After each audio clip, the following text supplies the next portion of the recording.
Selamat sejahtera, nama saya Losyai dan nombor matrik E1939661.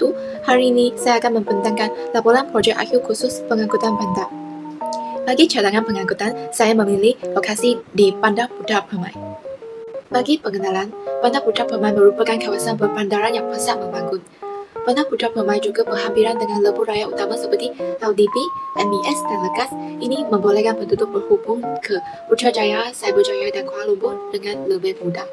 Ini dilengkapi dengan pelbagai kemudahan seperti pasar raya, sekolah, klinik, taman rekreasi dan masjid untuk memenuhi keperluan penduduk. Lokasi ini ideal untuk keluarga, pelajar dan pekerja kerana persekitarnya yang selesa dan lengkap. Bagi masalah pengangkutan yang dihadapi oleh Bandar Putra Permai terdapat 4. Pertama adalah masalah kesesakan lalu lintas, kedua adalah masalah pengangkutan awam yang terhad, ketiga adalah masalah laluan pejalan kaki dan basikal, dan keempat adalah masalah pencemaran alam. Masalah yang pertama iaitu masalah kesesakan lalu lintas. Kesesakan berlaku di jalan utama seperti Jalan Putra Permai, terutama pada waktu puncak.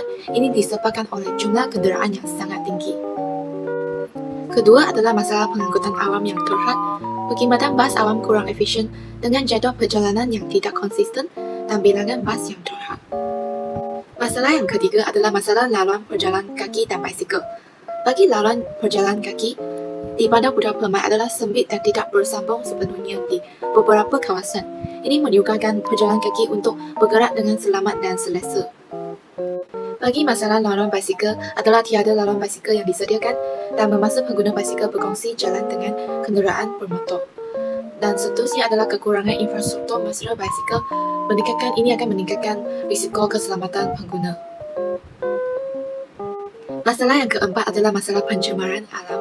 Kesesakan lalu lintas meningkatkan pencemaran udara dan bumi. Ini memberikan kesan buruk kepada alam sekitar dan kualiti hidup penduduk. Seterusnya, bagi polisi pengangkutan, yang pertama adalah meningkatkan kemudahan jalan raya. Ini boleh memperbagi dan melebarkan jalan raya utama untuk mengurangkan kesesakan dan meningkat aliran trafik. Dan juga boleh menambah bilangan lampu isyarat dan papan tanda jalan raya yang jelas bagi memudahkan pemanduan. Dan kedua adalah meningkatkan sistem pengangkutan awam. Ini boleh menambah bilangan bas dan memperbagi jadual perjalanan untuk memastikan pengangkutan awam lebih efisien dan konsisten. Dan ini juga boleh memperkenalkan sistem pengangkutan bersepadu seperti bas yang lebih moden dan mesra alam. Polisi pengangkutan yang ketiga adalah meningkatkan infrastruktur pejalan kaki dan basikal. Ini membina laluan pejalan kaki yang lebih luas dan menyambungkan laluan terputus.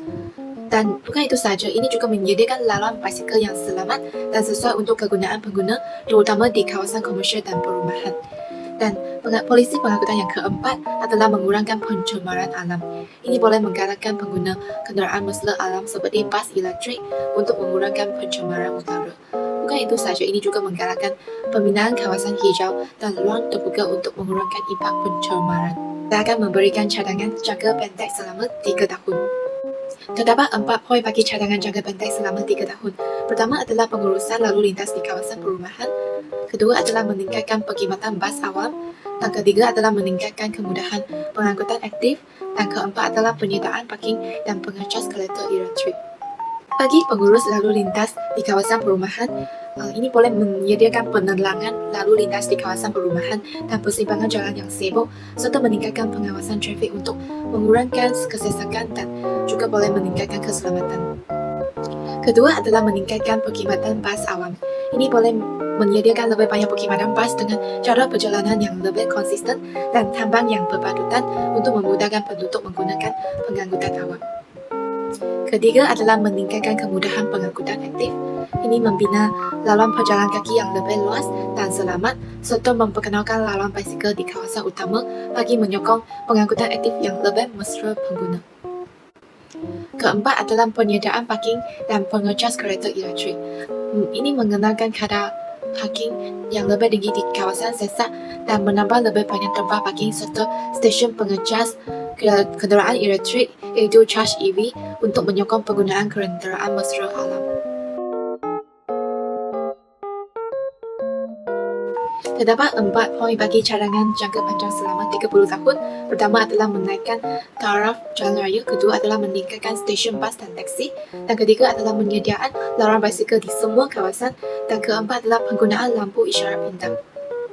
Bagi cadangan yang pertama iaitu menaikkan taraf jalan raya, ini boleh menebarkan jalan utama dan membina jalan alternatif untuk mengurangkan kesesakan di kawasan yang sesak.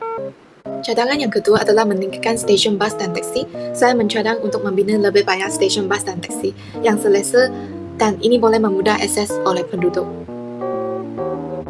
Dan cadangan yang ketiga adalah menyediakan laluan basikal di semua kawasan. Ini boleh membina laluan basikal yang selamat di sepanjang jalan utama dan taman untuk penggunaan basikal.